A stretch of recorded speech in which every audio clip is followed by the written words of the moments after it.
관계인구 개념과 농촌 마을의 적용 방안이란 주제로 충남연구원 류학렬 연구위원님께서 발표해 주시겠습니다. 네, 안녕하십니까. 충남연구원에서 일하고 있습니다. 유학렬입니다. 힘드시죠? 이제 제가 발표로서 마지막입니다. 기조 발표 2편 또 저 앞서 발표했던 3분의 이야기를 듣고 저 역시 많은 공부가 되었습니다. 아마 제가 준비했던 내용이 약간 앞에 발표해 주신 분과 중복된 내용이 있어서 그 부분은 좀 생략을 하면서 제가 준비했던 것 중에 아마 사례 중심으로 좀 이야기를 드리도록 하겠습니다. 저는 오늘 아침에 대전에서 왔습니다. 충남연구원은 연구원은 공주에 있습니다만 충청도에서 일하는 사람이 왜 강원도까지 와서 이런 좋은 기회를 주셨을까 고민도 했었는데요. 사실은 의뢰를 받고 주저없이 가겠습니다 했습니다. 그 이유는 바로 옆에 충북 제천이 제 고향이고 아직 부모님이 계시고요. 또 제가 고등학교 때까지는 당연히 영월, 원주 이런 곳은 많이 왔다 갔다 했습니다. 지금도 아버지 사업 관련해서는 또 영월 쪽에 많이 있어서 웬만하면 좀 친숙하다는 건 좀 그렇습니다만 그래도 마음 편히 올 수 있는 타 지역이 낯선 곳이 아니다고 생각해서 기쁜 마음으로 달려왔습니다. 저는 사실 코로나 직전에 2019년에 다행스럽게 코로나가 터지기 전이죠. 연구원에 좋은 기회를 줘서 1년 동안에 교토 대학에 가 있었습니다. 저는 원래 농촌 계획이라는 것을 공부하고 있었고 그 당시 1년 동안에 아마 거의 내 머릿속에는 과연 우리나라의 농촌 마을들, 흔히 말하는 가소 마을들을 지역 주민들을 위해서 지역 주민들의 역량 강화를 통해서 마을 개발 사업들을 많이 해왔는데요. 어느 정도 이제 한계에 다다랐습니다. 그래서 그 당시에 제가 공부를 했던 부분들은 그러면 지역 주민 외에 외부의 다양한 주체들이 있습니다. 기업에 계시는 분들, 학교에 계시는 분들, 아니면 꼬마들 그런 분들이 과연 어떤 형태로 농촌 마을과 연관을 맺고 어떤 활동들을 하고 있는지 유심히 봤었습니다. 지금 돌이켜보면 그것이 관계인구였고 물론 그 당시에도 일본에서는 당연히 관계인구라는 이야기를 많이 했습니다. 그리고 현재 아직 제가 올 연구가 끝나지는 않았는데요. 저희 충남연구원에서는 그 가소 마을을 대상으로 인구가 50명 채 안 되는 이러한 가소 마을들을 그냥 그대로 방치할 수는 없기 때문에 재생까지는 가지 않더라도 어느 정도 활력을 불러 넣기 위해서 관계 인구를 어떤 식으로 접목시킬 것인가 연구 과제를 하고 있습니다. 아직 연구 결과가 나오지 않아서 혹시 추후에 좋은 기회가 있으면 그 연구 결과를 발표하도록 하겠습니다. 고민을 많이 했습니다. 일본에서 실작이 됐던 누가 했던 왜 관계와 인구라는 이야기를 붙였을까라고 했을 때 오늘도 일본 문헌들을 많이 소개해 주셨습니다만 관계라는 데 사실은 초점이 많이 맞춰져 있습니다. 처음에는 도시 사람이든 농촌 사람이든 사람 간의 관계든 사람과 지역사회 관계든 옛보다는 많이 흐트러졌다고 할까요? 약해졌다고 했을까요? 우리가 흔히들 공동체가 침체되고 소멸되고 어떻게 되면 공동체가 사라졌다는 말도 합니다. 도시민도 마찬가지입니다. 이웃에 누가 사는지 학교를 가도 직장을 나가도 아마 친한 분들끼리야 얼마든지 교류를 하고 있겠습니다만 점점 개인적인 교류, 어쩌면 조직 간의 교류도 많이 약해져 있습니다. 그 부분이 서로에게 도시민이 되든 농촌 주민이 되든 이렇게 가서는 인간으로서 어떻게 보면 제대로 재밌는 삶을 영위할 수 없겠다. 어떤 식으로는 새로운 관계를, 좋은 인간관계를 아니면 지역사회 관계를 만들어내야겠다는 욕구들이 분명히 있었습니다. 그런 욕구 속에서 인구 문제가 분명히 고령화라는 또 인구가 절대적으로 감소한다라는 양쪽 문제도 있습니다만은 역시 청년 인구의 감소, 과소화라는 질적 문제가 이제 일본은 우리나라든 많은 국가에서 선진 국가에서도 이러한 인구 문제가 심각한 처지에 있어서 이러한 두 가지 접목하에 관계 인구라는 용어가 등장하지 않았나. 제가 이렇게 생각하는 건 아니고요. 어떤 여러 문헌을 보면 이러한 형태의 이야기를 했습니다. 외부 주체들이 정말 중요합니다. 이제는 더 이상 저는 아마 오늘 조금 결이 다를 수는 있습니다. 저는 농촌 계획을 합니다만은 마을 단위 아니면 읍면 단위의 조금은 작은 공간에 일을 많이 하고 있습니다. 괜찮은 도시권에 있어서는 뭐 충분히 그 지역에 거주하고 계시는 인적 역량으로 충분히 지역사를 유지해 나갈 수 있습니다만은 농촌 마을로 들어가면 이제는 거의 힘듭니다. 정말 우수 스타 마을 외에는 뭐 하나 할 수가 없죠. 인구가 100명 있고 50명 있고 10명 있고 사실 그것이 좀 중요하다고 생각하지 않습니다. 10명 이하가 돼도 마을은 소멸하지 않을 수가 있습니다. 문제는 마을의 기능이 소멸이 됐을 때, 마을 기능이 전혀 발휘하지 못했을 때 우리가 소멸이라는 말을 좀 써야 되는데요. 여기 공동체 기능, 뭐 식량 생산의 기능, 뭐 다양한 것이 있겠죠. 그래서 사실은 이제는 더 이상 지역 주민들, 마을 주민들만의 역량으로는 어렵기 때문에 역시 외부의 다양한 주체들과 연계를 해야 된다. 단 하나, 일방적인 의존형에 가서는 안 되겠죠. 어떻게든 도시 주민들과 상호 보완적인 관계에 통해서 교류가 있어야 될 것 같고요. 때마침 3주 전에 저기는 운이 좋게 강원도에 자주 옵니다. 3주 전에 강원도 하천군의 토고미 마을에 갔다 왔습니다. 토고미 마을은 사실은 우리나라의 일사일촌의 어떤 선주 투자죠. 대표적인 관계인구 창출이 우리나라는 일사일촌 운동이 될 수가 있는데요. 20년이 지난 지금 현재의 상태와 새롭게 고민을 하고 있습니다. 그것도 이제는 단순히 그 당시만 해도 농촌 지역, 농촌 마을이 도시민들이, 도시의 기업체들이, 학교들이 지원해 줄 테니까 고맙습니다. 그냥 뭐 농산물 드리겠습니다. 이런 일방적인 도시민의 도시 측의 지원이 아닌 이제는 상호적인, 상호 보완적인 관계에서 주도권도 농촌이 좀 가지고 있어야 된다라는 것이 아마 이제 농촌 지역에서 주도해 나갈, 풀어 나갈 관계 인구가 아닐까 싶습니다. 이것은 농촌경제연구원에서 최근 리포트를 낸 겁니다. 역시 인적 자원으로서의 새로운 역할을 할 수 있다는 부분하고 도농 상생의 균형 발전으로서의 새로운 전략이 관계 인구다라고 많은 박사님들이 이 리포팅을 썼던 내용입니다. 참고해 주시기 바랍니다. 오늘은 이 얘기는 조금 그만해야 될 것 같습니다. 앞에 워낙 좋으신 발표를 많이 해주셔서요. 제가 아마 그 중에 발표가 안 됐던 부분만 한 가지만 소개해 올리도록 하겠습니다. 사실은 용어를 가지고 우리 학자들도 연구자들도 좀 조심스러워야 되는데요. 많이 좀 아직도 저희들도 혼란스럽습니다. 제 스스로도 오늘 이송영 박사님께서 정립을 잘해 주셨습니다만 교류 인구가 뭔지 상생 인구가 뭔지 잘 이렇게 헷갈릴 부분이 있어요. 아직까지는 그 지역에 밖에 어느 정도 가다듬고 어쩌면 조작적인 정의가 필요할 수는 있겠습니다만 야마나시라는 현에서는 뭐 또 영어로 표현을 했네요. 링기지 프로젝트라고 해서 결국 링기지라는 뭐 연계 역할 그런 야마나시 현에 찾아오는 그 야마나시 현에 뭐 별장을 소유하고 있거나 역시 다른 지역에도 살고 뭐 별장이 되든 이쪽 지역에 오래 살든 이중 지역 거주자 아니면 야마나시 현 출향인들 이렇게 해서 저는 숫자가 좋아하지 않습니다만은 야마나시 현 우리나라로 얘기하면 하나의 도 단위가 될 겁니다. 2020년까지 링기지 인구를 6만 명을 목표로 했는데 일단은 달성했다고는 들었습니다. 과연 그 6만 명이 갖는 가치에 대해서는 저 역시 조금 더 들여다봐야 되고요. 어떤 의미가 갖는지는 추후에 더 살펴봐야 될 부분일 것 같습니다. 이 부분 같은 내용이고요. 사례 부분은 말씀드리겠습니다. 저도 사실 문화 이야기를 오늘 많이 들었는데요. 문화의 중요성, 문화가 뭔지는 뭐 정말 초등학교 수준 정도는 알고 있었습니다. 저는 항상 농촌 마을의 활성화, 농촌과 도시의 교류라고 하면 농촌 체험, 농촌 관광, 조금 더 나가면 6차 산업 이 정도만 사실 많이 생각을 했습니다. 말로만 문화를 곁들여야 됩니다. 문화가 그 속에 포함되어야 됩니다.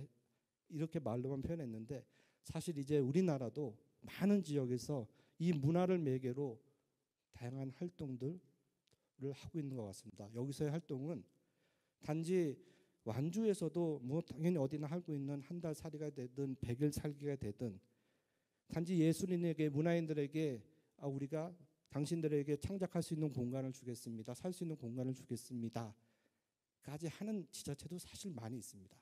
사실 그걸 조금 더 벗어나서 아니면 진정한 목표를 가지고 있는 그분들을 통해서 지역 주민들도 당신들이 하고 있는 문화적인 어떤 향유를 같이 느끼고 아니면 그동안에 경험해보지 못했던 지역 주민들과 함께 문화예술 활동을 할 수 있는 그분들을 매개로요. 이런 활동들이 제대로 이루어지고 있는 사례가 아닌가 싶습니다. 2020년 자료를 보면 뭐 100회가 넘고 200회에 가까운 활동들을 하고 있고요. 실질적으로 두어 달 전에 조사를 가봤습니다만 전체 주민들을 다 살펴보진 못했습니다만 지역 주민들의 만족도도 대단히 높았던 걸로 살펴보게 되었습니다. 그래 마을의 옛날 빨래터도 새롭게 문화공간이라는 공간으로 아마 10년 전 좀 돌아가면 단순한 여러 가지 체험거리에 대한 공간으로 많이 활용됐을 텐데요. 이젠 문화라는 것을 아예 기반을 삼아서 다양한 문화 프로그램들, 문화적인 활동들을 그것도 지역 주민들과 함께 하고 있다는 것에 많은 긍정적인 요소를 발견할 수 있게 되었습니다. 사실 왜 내가 서울 사례를 들고 싶지는 않았습니다. 제가 서두에 말씀드렸던 이제 관계 인구가 되든 도시와 농촌 간의 관계는 서로 상호 보완적 관계가 돼서 서로의 문제점을 풀어놨으면 좋겠다라는 이야기를 서울 지역 상승 사업을 통해서 잠깐 말씀드리겠습니다. 당연히 대도시가 갖고 있는 특징들이 많이 있죠. 높은 구매력도 있고 다양한 문화시설을 갖고 있고 역으로 농촌 지역이 가지고 있는 매력 덩어리도 많이 있습니다. 뭐 여유 있는 삶, 자연환경 이러한 부분들이 서로 일방적인 지원, 일반적인 공급이 아니라 서로의 부족한 부분들을 상호 보완적인 측면에서 교류해 나갈 수 있는 여기서 하나하나의 꼭지 콘텐츠를 찾아 나가는 것이 어떻게 보면 오늘 주제가 되고 있는 뭐 관계 인구든 고향사랑 기부제든 그런 힌트를 좀 얻을 수 있을 거라 말씀드릴 수 있을 것 같습니다. 상생 사업의 내용 하나하나 보지는 않겠습니다만 여기도 중요시하는 것이 이제 뭐 문화상생이라는 프로그램이 있어서 하고 있는 행위 뭐 활동들은 뭐 비슷하긴 합니다만 그래도 문화라는 기반 하에 여러 가지 이야기를 하고 있고요. 뭐 당연히 뗄라 뗄 수 없는 것이 농촌이 가지고 있는 고유한 기능 절대적으로 없어서는 안 되는 기능이 농산물 생산입니다. 그래서 농산물에 관련된 농업과 관련된 아니면 더 나가서 산림과 관련된 임업과 관련된 이러한 상생 먹거리 이런 부분들도 앞으로도 지속되어야 된다고 생각됩니다. 일본 사례 하나만 들겠습니다. 두 가지를 들어야 되네요. 사실 이 부분은 인구가 제가 갔을 때가 2019년에는 인구가 4명 살았던 산골 진짜 오지 마을입니다. 최근에 한 분이 돌아가셔서 이제 3명인데 4명 살 때도 여성 3분은 90대가 넘으셨습니다. 90살이 넘으셨고 남성 한 분이 뒤늦게 마을로 귀향한 분이신데요. 그분도 70대. 뭐 도저히 누가 봐도 이 마을이 어떻게 제가 좀 전에 말씀드렸듯이 100명이 살든 4명이 살든 이 마을에 무슨 기능을 하고 있을까라고 했을 때 사실은 절대적인 숫자가 부족하기 때문에 뭐 자치 기능이라든지 마을의 총회 기능 이런 것들은 많이 없어졌죠. 단 하나 마을의 근간이 되고 있는 산업 기반인 그나마 산속에서 있는 우리나라 말로 잘 모르겠더라고요. 도치기노 열매라는 것이 밤보다는 작고 도토리보다는 큰 열매인데요. 이것을 가루로 내서 전분을 만들어서 과자를 만들거나 빵을 만드는 이것이 아주 오래된 이 마을의 주 산업원이었습니다. 워낙 산지다 보니까 논도 밭도 거의 없는 곳인데요. 저는 왜 이 사례를 들었냐면 저도 아직은 결론을 못 내리고 있습니다. 이렇게 4명뿐이 안 되는 이 마을을 과연 여러 가지 재정적으로 지원을 해서 살려야 될까라는 의문점은 있습니다. 하지만 제가 보여드리고 싶은 것은 몇 년 전부터인지 정확히 기억을 잘 못하시더라고 어르신들이. 근데 교토대학 교수한테 들었던 얘기는 뭐 20, 30년 전부터 한두 명씩 보란티어 단체들이 조직들이 와서 결국은 최근에는 이제 코로나 때문에 약간 변동이 있습니다만 한 해에 적게는 1,000명, 많게는 3,000명. 뭐 단순 계산은 필요 없습니다만 거의 1,000배 인구의 1,000배의 교류 인구 어떻게 보면 볼란티어 인구인데요.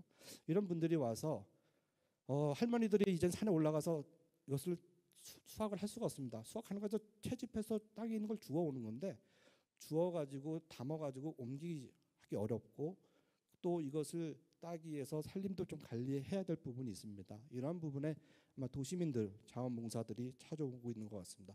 저는 이러한 자원봉사자들에 의해서 이 마을은 이 자원봉사자들과의 연계만 꾸준히 된다면 인구는 줄어들정정 이 마을의 고유한 산, 자원, 환경은 남아있으리라 생각됩니다.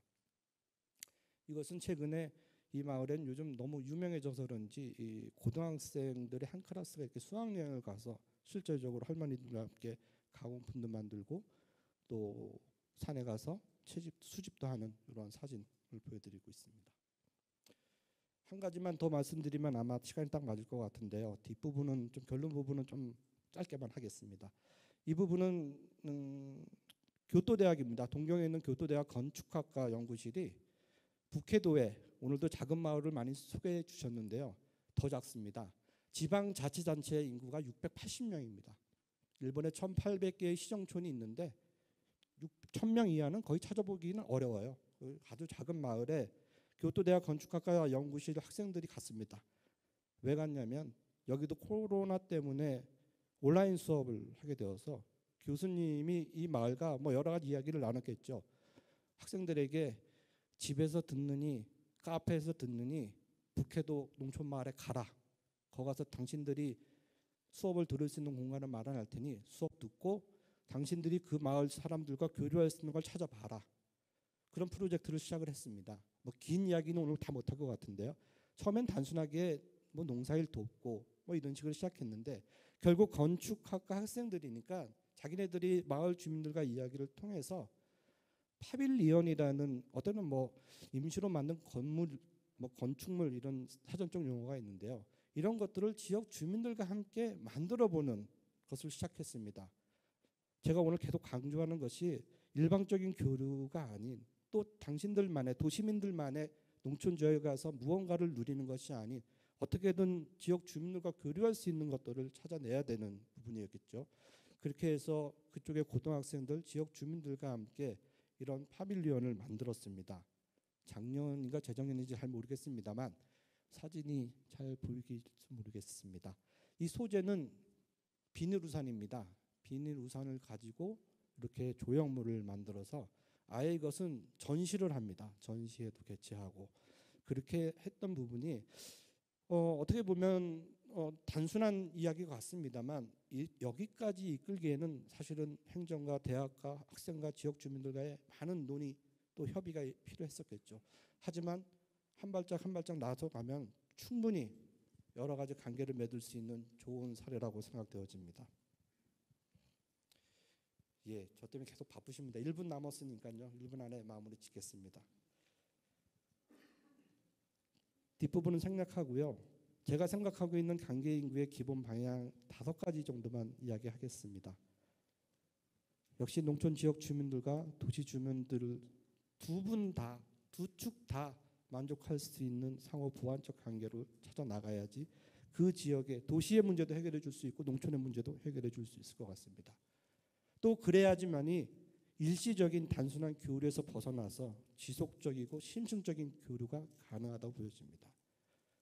이제 저도 조금 더 유연하게 많은 것을 생각해 봐야 될 것 같습니다. 관계 인구의 대상도 단순히 어느 기업체, 뭐 관광객 이런 뿐만 아니라 아마 속속에 들어보면 많은 도시 축의 관계 인구를 맺을 수 있는 주체들이 있을 것 같습니다. 단계별이라는 것은 뭐 살아보기 단계도 있고 체험형도 있고 활동형도 있는데요. 이 자료를 좀 참고해 주시기 바라고요. 이제는 모르겠습니다. 내년 이후에 아마 고향사랑 기부제 때문에 그 관리하고 또 관계인구 이야기 때문에 뭐 새로운 중간 조직, 뭐 너무 많은 중간 조직이 있어서 어떨지 모르겠습니다만 이 중간 플랫폼이라는 것이 꼭 중간 조직이라는 의미는 아닙니다. 아직까지는 저 머릿속에 아직 정립은 되어 있지 않습니다만 그래도 최소한 관계인구와 고향사랑 기부제의 모든 행위들, 형태들, 활동들을 그래도 최소한 데이터베이스를 구축하고 연계해 줄 수 있는 무언가 누군가의 장치는 필요하다는 의미에서 중간 플랫폼의 필요성 이렇게 이야기를 했습니다. 너무 말이 빨랐습니다. 이것으로 제 발표 마치겠습니다. 감사합니다. 네, 유학열 연구위원님께 큰 박수 부탁드리겠습니다. 다시 한번 감사의 인사드리겠습니다. 농촌 활력의 새로운 인적 자원 확보와 균형 발전을 위해서 관계 인구가 중요한 키워드임을 다시 한번 느낍니다.